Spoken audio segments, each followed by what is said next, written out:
Today we will discuss about the arches of foot. Before we start the arches of foot, I will mention this is the right foot, and this is the tarsal bone, and this is the metatarsal bone. These are the phalanges.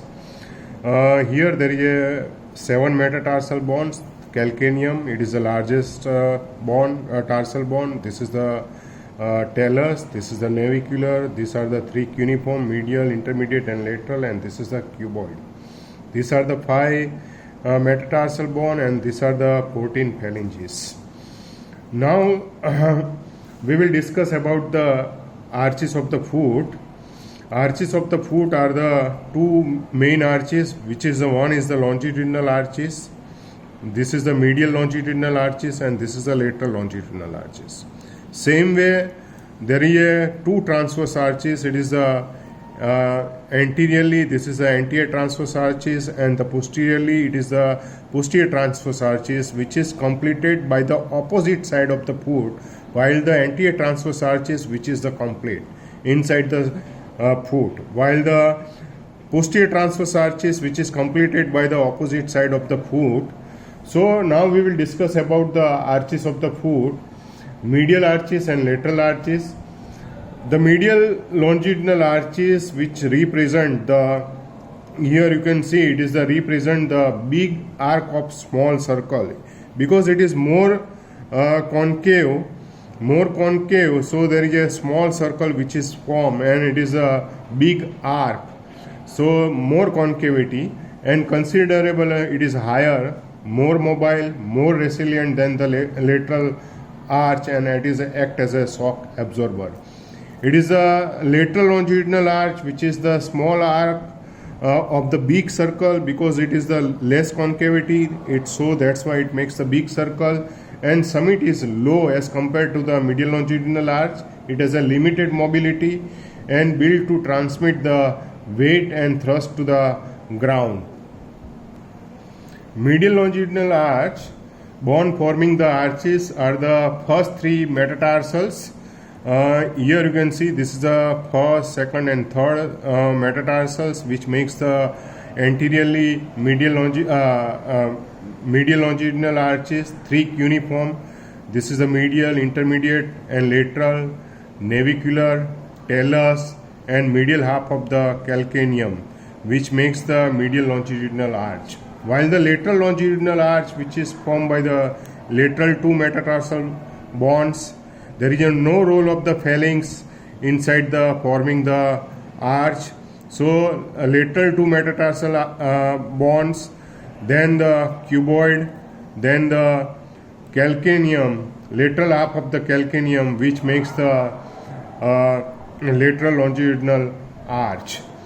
End of the medial longitudinal arch, here you can see it is the anterior end. It is formed by the head of the first, second, and third metatarsal bone, head of the first, second, and third metatarsal bone, posterior end, which is formed by the formed by the medial tubercle of the calcaneum. Same way, the lateral longitudinal arch, which is formed by the head of the 4th and 5th metatarsal bones, and there is a lateral longitudinal arch, which is the posteriorly it is end by the lateral tubercle of the calcaneum. So these are the 2 end of the medial longitudinal arch and lateral longitudinal arch. Medial longitudinal arch, there is a head of the first, second, and third metatarsals. It is the anterior, and the posteriorly it is the medial tubercle of the calcaneum.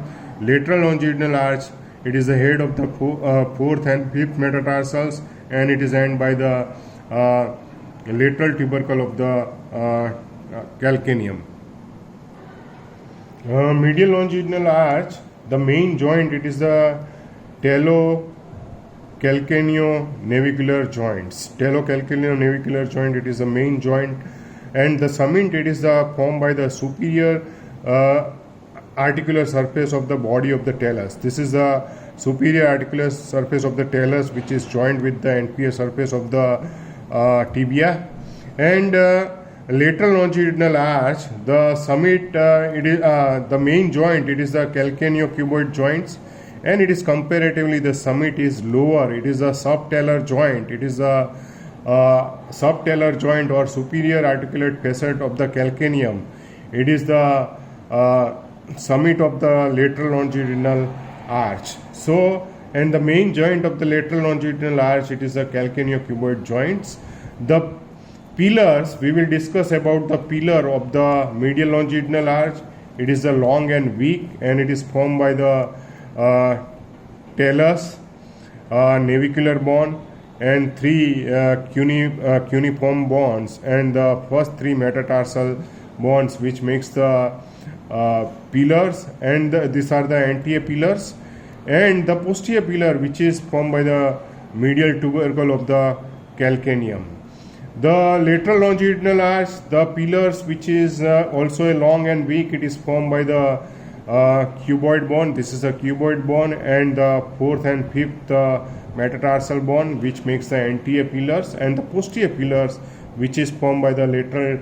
On the inferior aspect, there is a lateral tubercle of the calcaneum. So, posterior pillar, which is comparatively strong because it is formed by the medial and lateral tubercle of the calcaneum. The keystone for the medial longitudinal arch, it is the keystone for the medial longitudinal arch, it is the talus, while the keystone for the lateral longitudinal arch, it is the cuboid. And so this is about to the longitudinal arch of the arches of foot. And now we will discuss about the transverse arches. It is the anterior transverse arch and posterior transverse arch.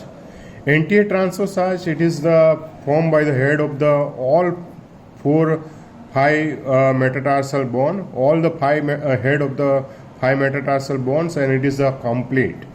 So, which is directly both the end, medial and lateral end, which is directly touched to the ground. So it is the complete arch.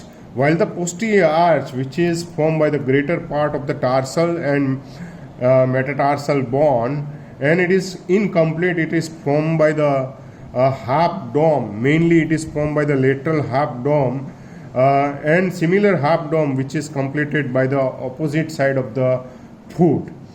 Which are the factors responsible for maintenance of the arches of the foot? The factor responsible for the maintenance of the arch, it is the shape of the bone, it is the intersegmental ties or ligaments, the tri-beam or bowstring connecting the two ends of the arch, and sling that keeps the summit of the arch pulled upsides. Now we will discuss which are the bony factors important to maintain the arches. The important for the posterior transverse arch, many of the tarsal bone involves the cuneiform. The head of the metatarsal bones are wedge shape, apex of the wedge pointing downside, and the bony factor, it is very important in case of the other arches. So here you can see these are the three cuneiform bones, which is the wedge shape. The inferior end, it is the very narrow, while the superior end, which is broad. So these are the wedge shape of the cuneiform bone, which maintains the transverse arches. It is the main bony factor to maintain the transverse arches. The intersegmental ties, it is called the staples. Mainly they bind the bonds together by the ligaments. The main ligaments are the spring ligaments, which is maintain the medial longitudinal arches, while the long and short, these are the long, and this is the short plantar ligaments, which maintains the lateral longitudinal arches, and interosseous muscles it maintains the transverse arches. They hold the metatarsal bond together. The tie beam, this structure keeps the anterior and posterior end of the arches pulled together. It keeps the arches together, and the longitudinal arch is prevented from the flattening by the plantar aponeurosis and muscles of the first layer of the sole of foot. While the transverse arches, mainly which is maintained by the adductor hallucis. It is act as a tie beam. Transverse arches which is maintained by the third layer of the muscles. It is the adductor hallucis muscles. The sling, it is the summit of the medial longitudinal arches which pull upwards by the tendon of the posterior compartment, mainly the flexor muscles, which is passes from the back of leg to the sole of foot, which keeps the summit of the medial longitudinal arch upwards by the tendon of the tibialis posterior, flexor hallucis longus and flexor digitorum longus. The summit of the lateral longitudinal arch, which is pulled upward by the peroneus longus and peroneus brevis muscles, because the peroneus longus which is enter from the lateral side and it goes medially, and it keeps all the metatarsals as well as tarsal bone keep upwards as well as keep bind together. It is the peroneus longus and peroneus brevis. The tendon of the peroneus longus runs transversely across the sole. It pulls the medial and lateral margin of the sole close together and maintaining the transverse arches. Transverse arches, it is also supported by the tibialis posterior muscles.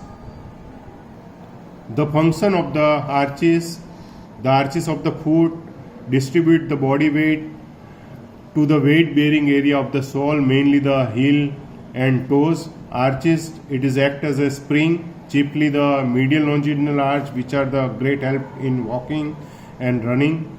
It is a shock absorber. It is act as a shock absorber in stepping and particularly in jumping.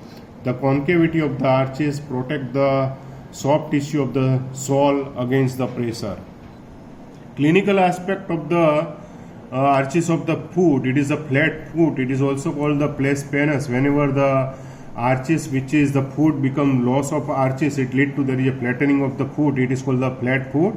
Mainly it occurs into the old age, faulty footwears, rapid increase of the body weight, and loss of tone in the leg muscles from the prolonged standing. What is metatarsalgia? The nerve of the sole, mainly the medial plantar nerve and lateral plantar nerve, which is compressed against the ground, which causing the pain along the ball of the toes of the second, third and fourth metatarsal head. It is the compression of the medial and lateral plantar nerve. Pes cavus, it is the exaggeration of the longitudinal arches. There is a plantar flexion at the transverse tarsal joint, seen in unopposed action of the muscles, mainly the poliomyelitis, Charcot foot of the diabetes, cerebral palsy. Claw foot, when there is a pes cavus combined with the dorsiflexion of the metacarpophalangeal joints and plantar flexion at the interphalangeal joint. Club foot, mainly the talipus, may be congenital or it may be acquired, but mostly it is due to the congenital. Talipus equinus, it is the patient walk on forefoot, means patient walk on the toes, it is called the forefoot, it is the talipus equinus.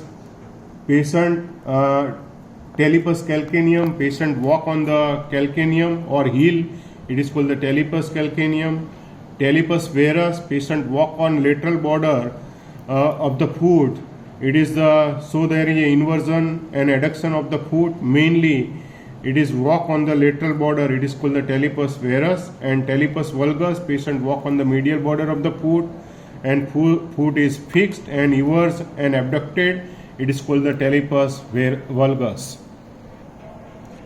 Talipoequinovarus, it is the most common congenital anomaly, patient walk on lateral border as well as forefoot, it is the talipoequinovarus. Hope you enjoy the lecture of the arches of foot. Thank you very much.